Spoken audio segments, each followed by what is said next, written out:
This is a conversation with Dr. Holger Busche, Scientific Advisor for Energy and Traffic at the Provincial Parliament in Northern Germany and the Federal Bundestag. He described wind to hydrogen to rail and then became one of the most active and effective players in the hydrail, organizing Neumünster 2014 and Hamburg 2019 International Hydrail Conferences. This is Energy News Biz Hydrail interview series. To support it, please check out our advertising options in the description. Thank you. And now, here's Dr. Holger Busche. Who is Holger Busche? I'm Holger Busche. I'm a 53-year-old geophysicist working in the parliament of the province of Schleswig-Holstein, which is in the very north of Germany. And I'm giving scientist advices to the parliament over there. And additionally, I'm also coordinating the International Hydrail Conference, which is for the implementation and promotion of hydrogen railways. How did you start attending hydrail conferences? Okay, the very first was my publication back in 1998, which is the very first publication on hydrogen railways. So how to electrify railways without having a catenary system, but instead using fuel cells with hydrogen at first. That was the very first idea.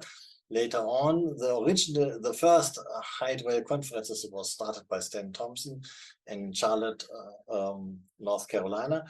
And I started attending it since the one in Birmingham, where I promoted the idea of having two rail cars that has been, older rail cars that has been refurbished and equipped with a fuel cell on the one side and the other one with a rechargeable battery, just to see how they compete to each other on the same track.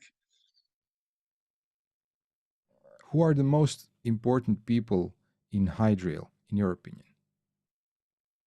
The most important people in the moment actually are those who are really producing, manufacturing them, developing them new. So we have a rail car on hydrail operating in Germany already on one company, and the other company is developing and deploying them, I think, next year. So these are the ones who bring it into the field, which is on the engineering side. And the other side is the political side, which is even more important because they decide where the demand for these kind of railways will be. So this is on the one hand side, the railway people in the politics area, and on the other side, especially the energy people. Those will decide on which power the trains will operate in future. And which companies are at the forefront globally in hydrail? Okay, this is at first, of course, Alstom Salzgitter, which is here a little bit east of my place. I'm staying here in the moment in Hanover, northern Germany. This Alstom, they have produced the really first new hydrogen railway cars, which are in scheduled use.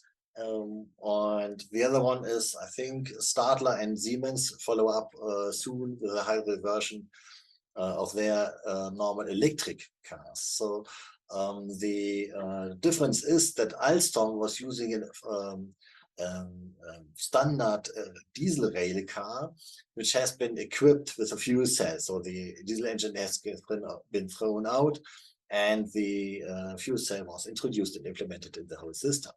While Siemens and Stadler will use their standard electric trains and equip them additionally with a fuel cell to power the trains where there's no catenary system.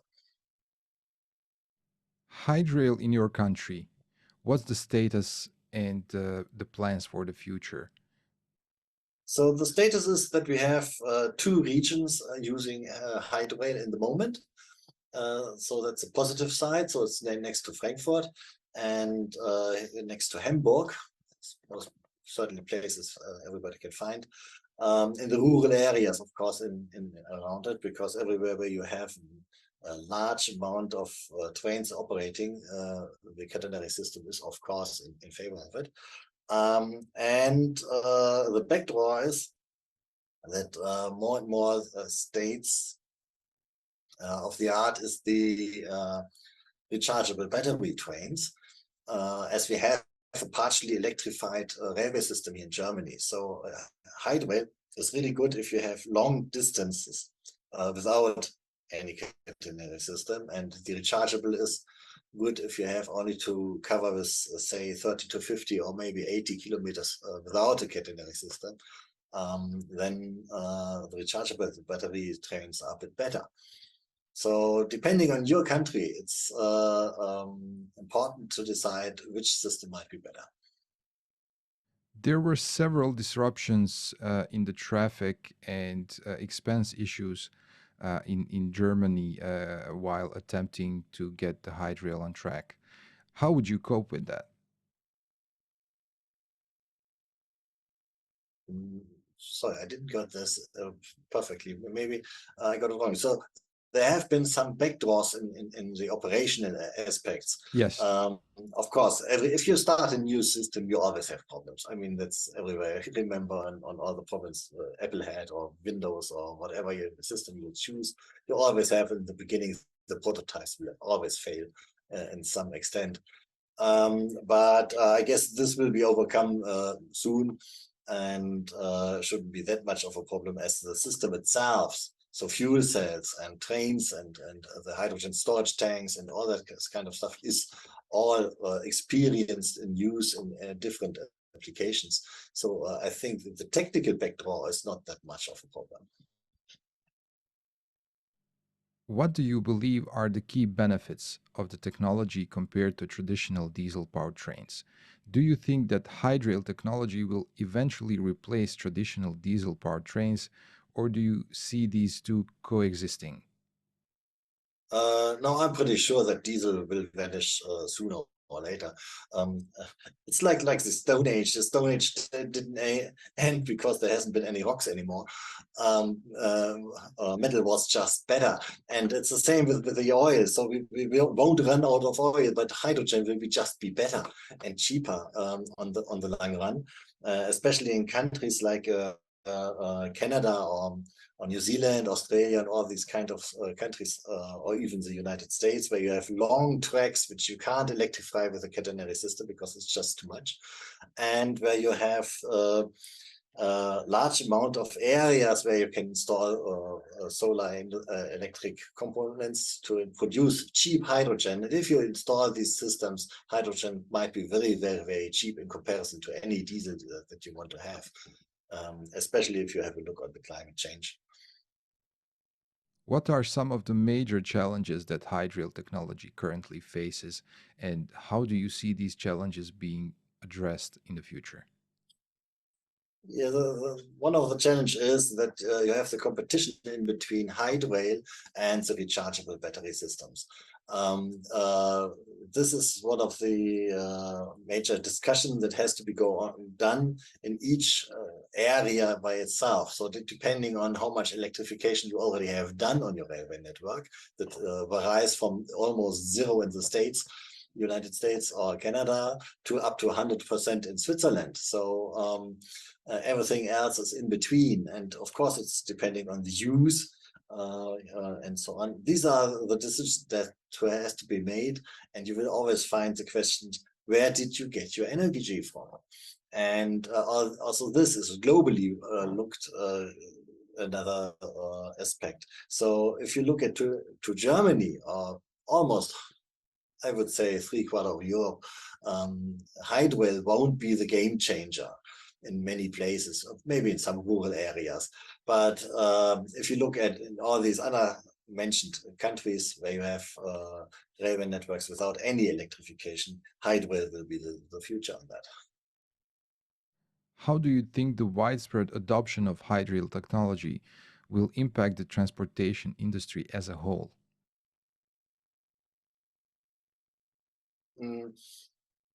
I don't see that much that the transportation industry itself, so the amount of transportation, for example, that has to be done will change due to the change of the engine of a train. There might be a change within the railway companies and the railway industry as the manufacturing and especially the maintenance of these systems might be much easier than the one of the internal combustion engine, which is quite a complicated machine, while a fuel cell is much easier to handle. So you see this discussion also already going on in the automotive sector, where you see that the change from the internal combustion engine to the rechargeable battery cars will set a lot of people free from working because it's just easier to maintain it. Are So there railway might be really beneficial, take some benefits from the highway system to be a bit cheaper than today, but it's not like it's not a disruption or so. I wouldn't call it this way. Are there any exciting developments or advancements in hydrail technology that you are particularly excited about?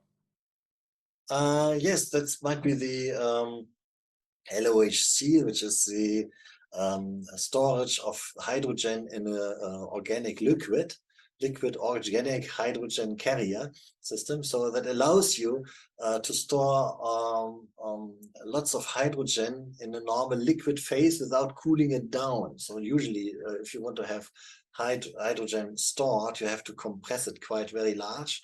So we're talking about 70 megapascal, 35 megapascal, something like this, which is really high pressure if you want to store it in a gaseous form. But if you want to store it liquid in a liquid form, then you need to cool it down up to 253 degrees centigrade minus. So this is really cold. I mean, you can't get much colder than that. And that makes it quite complicated. And these systems, this LOHC, will enable you to store hydrogen, some kind in a liquid, that is just at normal temperatures, at normal pressure, just like diesel fuel, and you get at least, I think it was 1/3 or so of the energy out of it as diesel fuel. So you can just handle it in the same way like you did with the diesel, and that makes it so much easier. And this is really a change, because every railway in the world that might be using hydrail is used to diesel in the moment. And if you just say, well, I'm changing your diesel fuel just to that special oil, which has a certain chemical name, just change it and you just have to fill it and refill it, just like that, then it might be much easier, especially as you don't have to store the hydrogen tanks anymore on the roof of the train, which is giving you some kinds an aspect of the gravity. If you have the weight on top of the train, it's not that easy if like you have it on the bottom, where you can store it if you have just a normal liquid. What role do you see government policies and incentives playing in the future of hydrail technology? And you're closely connected to government, so you might have a good answer. Oh yes, it's always, as you said, the good of today is the enemy of the better of tomorrow. And so the most important thing is to have to implement, to set up a market to a new system. And of course, this is what we've already done in Lower Saxony, which is another province in the north of Germany. And they said, we just buy these kind of trains, as we want to have a complete diesel network changed to hydrogen. And that was the first step. Other steps like this has to follow, that you in the public sector set up a market for this kind of technology. Second is, of course, set the frame conditions that you enable to compete with the old system in a way that it's economically feasible and interesting. So if you have some kind of a business case, the business will change.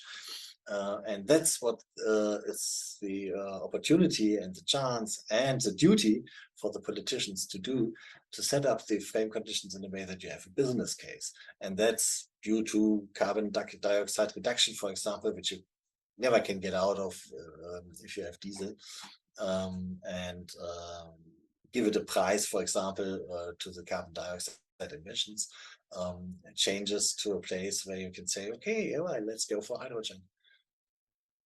When it comes to financing such projects, what's the role of the government? Do you see it as fully responsible, or do you see it as a public-private partnerships financing the projects? It depends on the stage where you are. In the beginning, for example, always all kind of technology, the research will be mostly be done by the government or public area, as there's no return on investment in the beginning to expect. As more you get a return on investment in an expectation, you can involve more and more the private sector. And if you set the frame correctly, you will certainly find out that the private business will just do it on its own. If it sells for them to do so, they will just do it. What do you think will be the biggest obstacle to the widespread adoption of hydrail technology, and how you think it can be overcome? Well, hydrail is not the answer to everywhere. So we don't have to overcome the current situation and trains in the moment, because, for example, in Germany, 60% of the railway tracks, which cover, I think, 80 to 90% of the traffic, are electrified with our catenary system. So you don't have to tear down the catenary system. That doesn't make any sense. You find it out to compete with the diesel areas, and these globally change, of course, and that's the place where you have to go to. And then you find out how to overcome. Well, set the frame conditions. The technology is there. I mean, there's not that much of development anymore to do. It's just some homologation, how to get it into your own railway system somehow implemented. So every regulations differ from country to country. So if you have a train like the island in Germany, which is the Hydrail rail car, in operation, which comes from an original Lind rail car, which is an, for public transport, let's say about 120 people or passengers inside. And the same one is in operation in Ottawa, in Canada, the diesel version. So, but I'm pretty sure that it's not the same just to implement the island as a replacement of the Lind in Ottawa as you did it in Germany. So that's one of the points that you have to do as the government, set the regulations. So you are allowed to use this technology, set the frame conditions that's economically feasible. It's always the same. Are there any potential risks associated with the use of hydrail technology that we should be aware of? If you derive the hydrogen from fossil sources, you haven't win any benefits due to the carbon dioxide reduction. So the hydrogen has to be green hydrogen, so-called green hydrogen, so derived from renewable energies. And especially these renewable energies doesn't have to miss in any place in your electric grid. So as soon as you use hydrogen, you always have the question, where did the energy come from? And is this energy replaced in the electric grid, for example, by a, let's say, coal power plant? Then you can even run on a steam engine, because it's you actually driving your train with coal. So it always has to be additionally renewable energy that's not missing in any place, anywhere, at any time in your electrical grid. That's the most important thing. What advice would you give to individuals and businesses who are interested in adopting hydrail technology in the future? Well, just get more information. Talk to your energy people. That's the most important thing. So it's if you go to the railway engineering people or the railway engineer department of your transportation system, you always get an answer, oh, we have diesel engines, that's fine, we can handle all the transportation issues we need. So you have to push it into the front, and the way is via the energy people. They have to tell the railway people, we don't have any diesel left anymore, because we are not allowed to use it anymore, because I mean those people who are living in the year 2100, who have to suffer from all what we did now, are already born. I mean, a girl that has been born in 2017 or so, which is today 6 years old, has a life expectancy of the year 2100.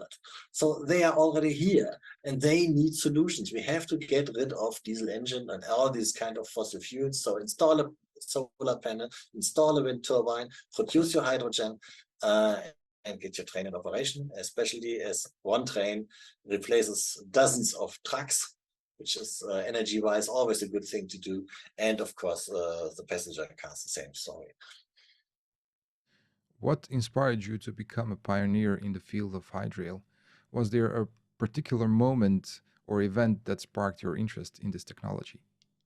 I was walking home from school, and I just from university, and I just asked myself the question: how many wind turbines do you need to operate the trains between Kiel and Lübeck, two cities in Schleswig-Holstein, by wind power using hydrogen? And I just started to calculate how much this is, and I found out you need 3 wind turbines to cover the whole railway transportation sector in between those two cities. And I started to calculate how much would be the catenary system cost and how much would be the diesel cost in future. And as it came out, it looks very interesting numbers. That was the publication back in 1998. How does your personal passion for hydrail influence your work as an innovator? Of course, I'm introducing this technology also to my politicians, and it has been discussed in Schleswig-Holstein also. It was some studies been taken over for this technology, and we had a tender that was technology open. So when Schleswig-Holstein attempted to buy new trains for this province, it was a tender going on saying we need 52 rail cars that has no emissions anymore.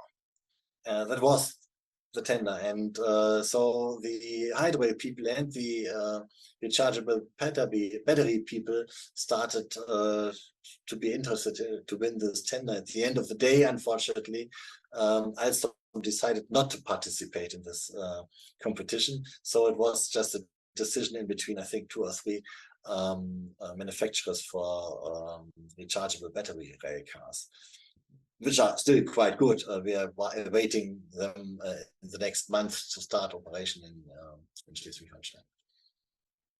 What advice would you give to young engineers and innovators who are interested in pursuing the career in hydrail?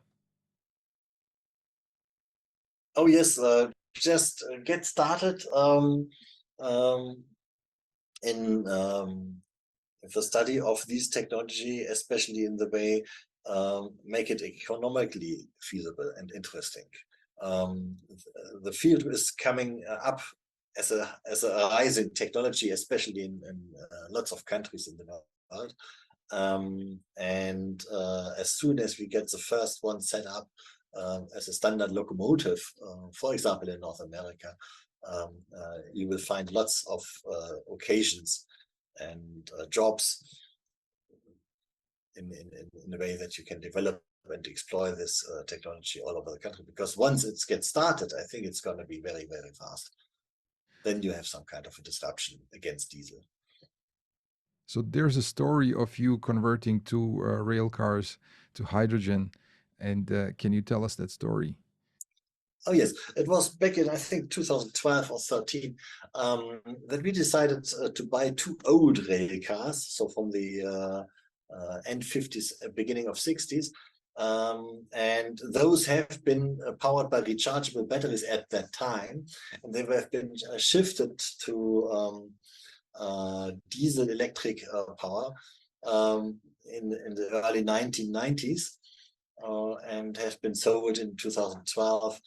And we had the idea of buying two of them, the last two that existed, and the only two, and we set up some kind of a competition, and we collected money for this.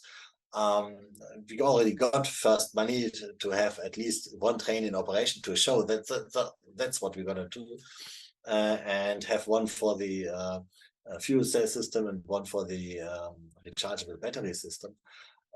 Fortunately for the technology itself, Alstom decided to produce a new version, a complete new version, so which is of course much better. It has air conditioning, it has a level entrance for disabled people and all that kind of stuff. It's always better than using a vintage rail car. But unfortunately for us, it was the end of our project, and but that doesn't matter too much, because we are now using those rail cars for vintage rail tours still. But so we pushed with our discussion of our project, I guess the discussion and the development of hydrogen quite a lot, because then the idea got famous to have hydrogen rail cars. Outside Hydrail, how do you see hydrogen being used, and the impact of hydrogen on global energy trends? That's a really tricky question. It's always hydrogen is always the question on how do you get your energy from, where did you get your energy from? So do you get it from solar and wind, or do you still need fossil fuels? If you still use fossil fuels, hydrogen won't be that much of a role, because then you can use the fossil fuels directly. It's much more effective. But if you have the chance to change over to solar system and wind power, then hydrogen will be the transportation method of the energy.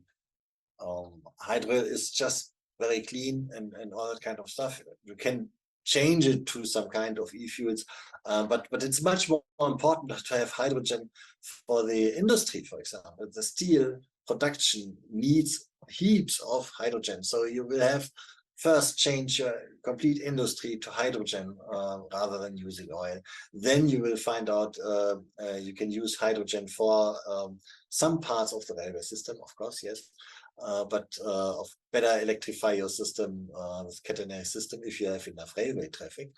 And later on you will find out, okay, there are some kind of traffic modes that will need hydrogen or derivatives of these, like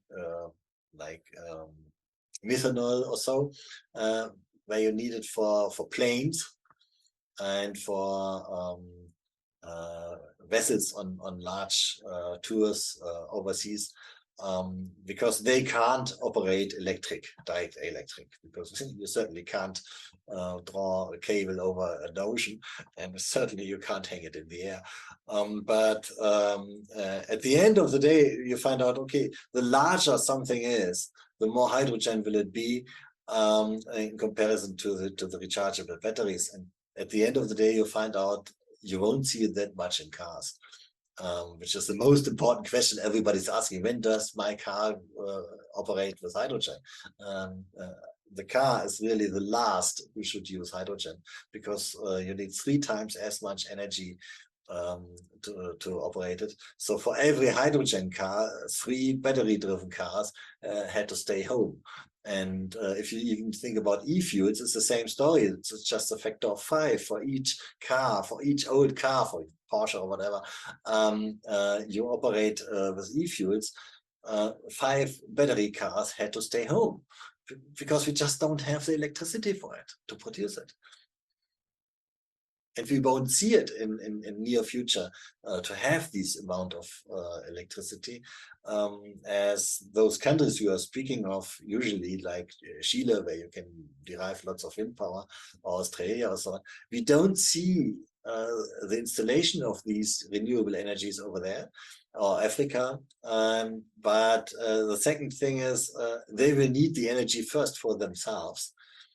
They still get more people over there, and they still get economic growth. So before we can buy hydrogen from them, they were going to use it by their own.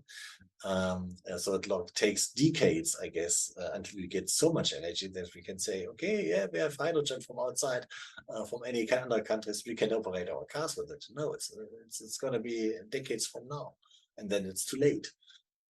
That was actually one of my next questions. So, transporting hydrogen from Africa and Australia, how do you see that happen even in a decade? Um, the discussion is still going on whether you just liquefy the hydrogen, transported it in liquid vessels, and just like LNG today, you can do it this way. If you have a carbon source locally that you can use without producing new carbon dioxide, that's always a tricky question. So it has to be some kind of a direct air capture system. Then you might convert it into LNG or even some kind of e-fuel, but this technology hasn't been derived that far, and it's far away from being economic. So it's really a tough question, going overseas with hydrogen. So that's why I'm also not really convinced that it's going to be happening pretty soon. You can transport it from, let's say, to Europe from Northern Africa, maybe via a pipeline. Then it's quite easy doing it with a pipeline. But if you're going overseas, it's going to be still a hard question, and it takes, I think, it's still a long time. There's a heated discussion about hydrogen from nuclear. Should it be called green hydrogen? What's your opinion on it? So it's definitely not green, as it's not renewable, because you're just using not a fossil fuel, but a nuclear fuel, so something that you get out of the earth. So it's not renewable. Talking about the amount of energy we need, nuclear will never be able to participate in a relevant way to the energy production that we need. So we're facing quite a lot of, so you would have to install in Germany hundreds of nuclear power plants to produce the hydrogen that we would need. And at the end of the day, everybody can see that this is no solution. No, I think there's no chance to use it. So it's neither green nor economically feasible. So the economic numbers are just saying there's no chance for nuclear power in this. When you see this in Great Britain, the new nuclear power plant that costs so much money and costs taxpayers money to install a new power plant in I can't remember the name in the moment, sorry, but tens of billions of pounds. And they have to be subsidized in a strong way. And even those one single nuclear power plant will not even be able to produce enough hydrogen for the industry of Great Britain. So no chance for nuclear, doesn't make any sense. It's clear that there is a huge demand for hydrogen, for instance, let's say in Germany. And how do you see this demand being served? We are now starting up more and more to install wind turbines on and offshore, so both ways. And solar panels also coming up in Germany more and more. As you see, it's a quite sunny day today. And of course, we will have to import sooner or later from other countries. But this might be, for example, Spain, which have a lot of sun and not that many people as Germany it is. And within the European community, you find quite a lot of places where you can install renewable energy systems to produce hydrogen. But you only should transport the hydrogen if you need it at the end of your place as hydrogen, not in order to reproduce electricity for the grid. That doesn't make any sense. Hydrogen infrastructure, filling stations, you name it, pipelines. What will be needed and how much time will be needed for this to take place? At least there's already some kind of hydrogen pipeline system in Germany installed since the 1930s. It's a proven technology. It's quite wide often used. To some extent, you can use the gas pipeline system, the natural gas pipeline system, so methane. Some of parts of it can be used. So that's not that much of a problem. The few filling stations you mentioned, well, if you go for a train system, it doesn't matter that much. You need one train system, one filling station for complete area like Schleswig-Holstein, complete province. You need 1, 2, maybe 3 filling stations, not more. If you try to do it for cars, you need hundreds of thousands of these filling stations. That costs a lot of money because every filling station is just more than €1 million. So depending on your application, it's going to be rather soon or rather late, and cars running late, definitely. Hydrogen in heating. Do you think that it will be used for heating? There is already debate in the UK about it. Yeah. Everything will be used in any way. The question is to which extent. And so if you have some kind of a remote place in Scotland where you just have 5 houses or so, it doesn't make any sense to bring in a gas pipeline over there. Over there, you just transport some kind of fuel over there, and they heat. Maybe they can use biomass or whatever. So there might be a very, very seldom use of hydrogen, but it's still the same question: where do you get your energy for the hydrogen from? And it won't be nuclear, because you don't have the chance to build enough nuclear power stations. It's just technically and economically unfeasible. And there are quite a lot of more technologies, just like the heat pump or so, which are much more efficient, and at the end of the day, much more economically interesting than using hydrogen for burning. You can just use it for very, very seldom things where you might use it. But at the end of the day, you won't have enough hydrogen to cover lots of heating systems. It's technically feasible. It's not that much of a problem, technically wise. It's just the economics that just forbid it. Holger, thank you for being my guest today. It was an honor. Thank you very much to you.